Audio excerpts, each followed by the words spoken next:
আসসালামু আলাইকুম। আশা করি সবাই ভালো আছেন। আজকের এই ভিডিওটি তাদের জন্যে যারা এসএসসি পাস করতে পারেনি তাদের নিচে। অর্থাৎ 6, 7, 8, 9 পর্যন্ত যারা লেখাপড়া করছেন অথবা একেবারে লেখাপড়া করেননি, তাদের জন্য আজকের এই ভিডিওটি। আজকের ভিডিওটি ১ম থেকে শেষ পর্যন্ত দেখলে আপনি যদি বিদেশে আসতে চান, পৃথিবীর যেকোনো দেশেই শ্রমিক হিসেবে কাজ করার জন্যে কাজের বিষয়ে যেতে চান, আমি মনে করি আপনাদের অনেক বড় একটা উপকার হবে।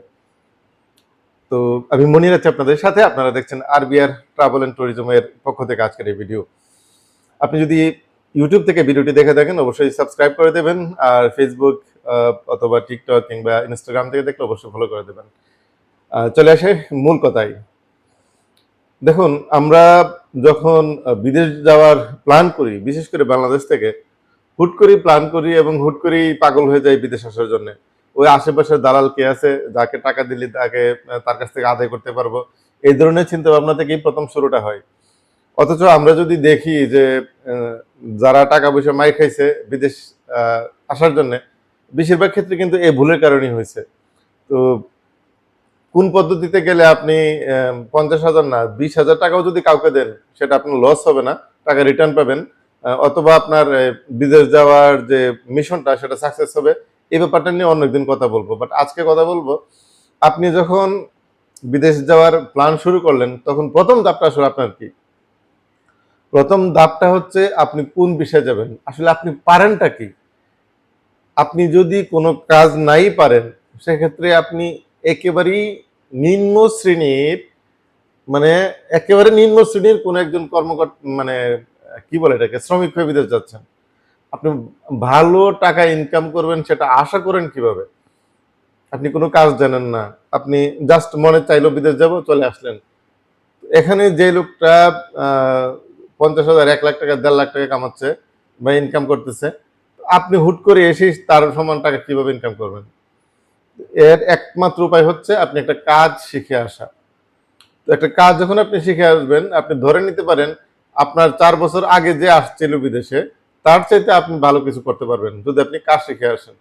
আর কাজ শিখতে কত মাস সময় লাগে? ৬ মাস, ৮ মাস, সর্বোচ্চ ১ বছর। আচ্ছা, আপনি ধরেন এভারেজ ৬ মাস। ৬ মাসের মধ্যে আপনি যতটুকু শিখবেন, মনোযোগ দিয়ে যদি শিখেন, এদেশে আসার পর আপনি কাজ চালিয়ে নিতে পারবেন।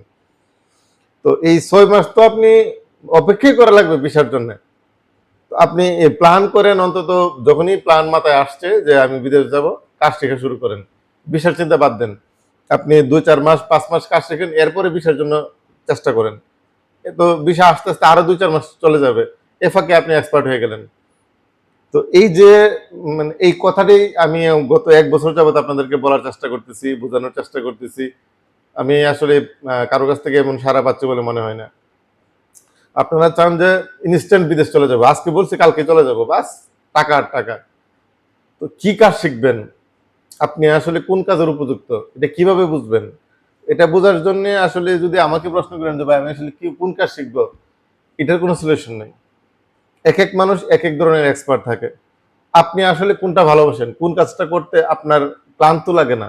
মানে আপনার কথার কথা আপনি রাজমিস্ত্রি। তো আমাকে জিজ্ঞেস করতেছেন, আপনি রাজমিস্ত্রি না, মানে রাজমিস্ত্রি কাজটা আপনার পছন্দ হয়, করতে খুব মজা পান। কিন্তু আমাকে জিজ্ঞেস করতেছেন যে ভাই কোন কাজ শিখে গেলে ভালো হবে? আমি বললাম ইলেকট্রিশিয়ানের কাজ শিখেন। তো ম্যাচিং হইল? ইলেকট্রিশিয়ানের কাজ শিখলে বই পাবেন। ইলেকট্রিশিয়ানের কাজ শিখতে গেলে আপনার আ হয়ে উঠবে না। কারণ আপনার এটার প্রতি কোনো প্যাশন নাই, আপনার ভালোবাসা নাই। আপনার ভালোবাসা হচ্ছে রাজমিস্ত্রির প্রতি। তো সেজন্য বলি, আপনি আপনাকে প্রশ্ন করেন। আপনার কাছ থেকে আদায় করেন যে আমি আসলে কোন কাজটা শিখব। কোন একটা কাজ ৮ টা ১০ টা ৫ টা কোনো শিখার দরকার নেই। একটা কাজ এক্সপার্ট হয়ে শিখেন। যেন আপনার চাইতে ভালো আর কেউ না করতে পারে। আপনার মানে ইচ্ছাটাই এমন থাকবে যে আমি এই কাজের এক্সপার্ট হব। যে কোনো ব্যাপারে এই কাজের ব্যাপারে প্রশ্ন করলে যেন আমি উত্তর দিতে পারি। তো কি কাজ শিখবেন আমি সেটা বলে দিতে পারি। যেকোনো একটা আপনি বাছাই করে নিবেন।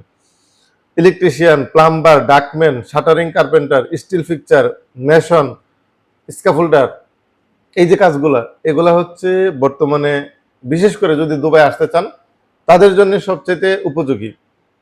কারণ ভিসা বন্ধ দুবাই। শুধুমাত্র ট্রান্সগেট কোম্পানিতে এসব বিষয়ে আপনি আসতে পারেন। এবং অনেক কম টাকায় আসতে পারবেন, স্যালারিও মোটামুটি ভালো। আর যদি চিন্তা করেন না কাজ শিখবো না, বিদেশ যাবো, সেক্ষেত্রে আপনি লেবার হিসেবে আসবেন, হেল্পার হিসেবে আসবেন, ক্লিনার হিসেবে আসবেন, দিন শেষে স্যালারি পাবেন ২০,০০০, ২৫,০০০। আর সেম মাত্র ৬ টা মাস কষ্ট করে যখন আসবেন, তখন আপনার স্যালারি হয়ে যাবে ৪০,০০০, ৫০,০০০। তো এই যে ব্যাপারটা, এই ব্যাপারটা আমাদের কেউ জানতে রাজি না, শিখতে রাজি না। শুধুমাত্র এক ঠেলায় আছে, চলো বিদেশ যাই। তো এটা কিভাবে শিখবেন?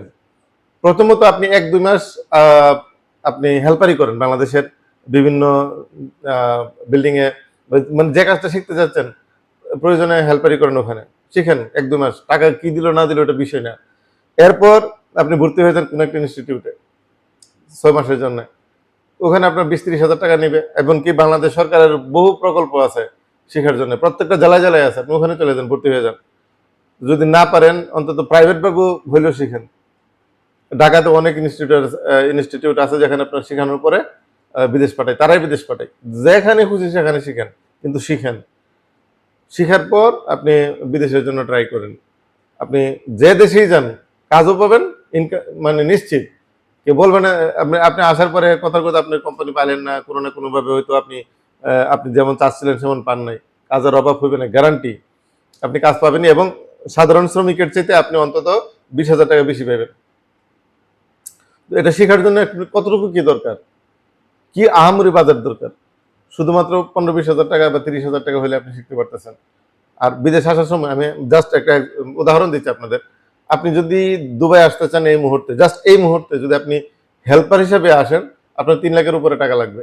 আর আপনি যদি একজন ইলেকট্রিশিয়ান, প্লাম্বার, ডাকম্যান, শাটারিং, আপনার কার্পেন্টার হিসেবে যেভাবেই আসেন, স্কিল শিখে আসেন, আপনার খরচ হবে মাত্র মানে ২.৫ লাখ টাকার নিচে, অথবা ৬০-৭০ এর মধ্যে। এক একজন এক একভাবে টাকা নেই এর মধ্যে।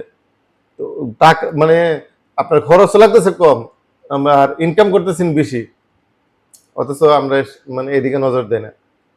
তো যাই হোক, আমি আমার কথা বললাম। আপনারা যদি মনে হয় যে আহ, বিদেশ জীবনটা ভালো কিছু করবেন, বাস এর কোনো বিকল্প নাই। আচ্ছা ধরেন আপনি এয়ারপোর্ট ক্লিনার হিসেবে আসলেন, অথবা অফিস বয় হিসেবে আসলেন, অথবা ওয়েটার হিসেবে আসলেন।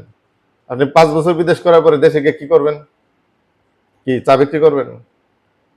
কি করতে পারবেন বলেন? কারণ এগুলোর তো কোনো, বাংলাদেশে গিয়ে তো এই ধরনের চাকরি খুঁজে পাইতেই আপনার যান শেষ হয়ে যাবে। আর পাইলেই বা কি?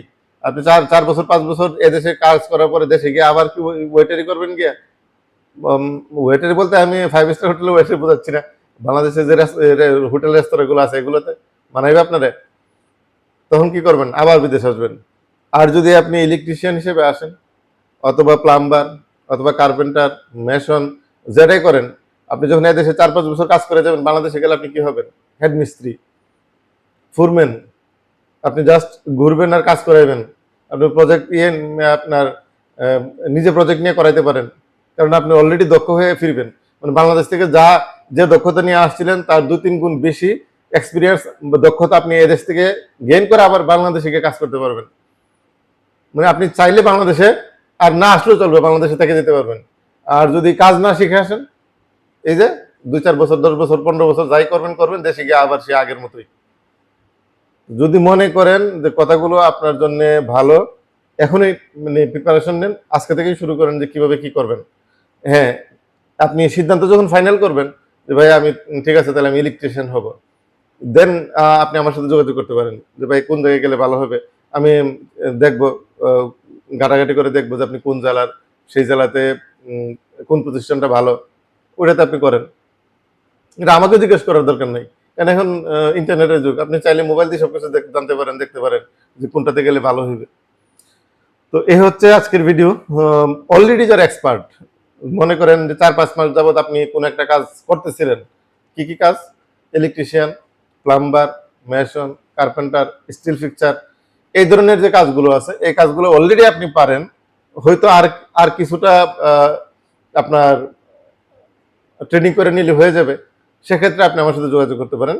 কারণ যেখানে ইন্টারভিউটা হয় ঢাকাতে, মানে ট্রান্সগার্ড কোম্পানিতে আসার জন্য, তাদেরই একটা ইনস্টিটিউট আছে। আপনি চাইলে ওখানে প্রথমে ইন্টারভিউ দেন, যদি পাস করে ফেলেন ওকে। আর যদি কোনো কারণে না না পারেন, সেক্ষেত্রে ১০-১৫ দিনের জন্য তাদের এখানে ভর্তি হয়ে যান, বা ১ মাসের জন্য ভর্তি হয়ে যান। আপনি ওখান থেকে বেসিক জিনিসগুলো আরো ভালোভাবে শিখেন, এরপর আবার ইন্টারভিউ দেন। এবং বিদেশ যাওয়ার জন্য যার মাধ্যমে বিদেশ যান, প্রতিষ্ঠানের মাধ্যমে যান, আপনার পরিচিত লোকজনের মাধ্যমে যান, মনে রাখবেন ভিসা কেউ নিজের হাতে তৈরি করে না, একটা কোম্পানির মাধ্যমে প্রসেস করতে হয়। সেটার জন্য অবশ্যই সময় লাগবে। সেটা 1 মাস হইতে পারে, 5 মাস হইতে পারে। তো আপনি মানে এই পাসপোর্টটা জমা দেওয়ার সাথে সাথে কাজ কাম ছেড়ে দিয়ে একেবারে সেন্টেন মেরে দিয়ে ঘোরা শুরু করেন না, ঠিক আছে? জাস্ট আপনি জমা দিচ্ছেন, আপনি আপনার মতো কাজ চালিয়ে যান, যেটাই করতেছিলেন ওইটা করেন, যতক্ষণ না পর্যন্ত আপনি শিওর হইতে পারছেন যে হ্যাঁ ভিসা আমার হাতে আসছে,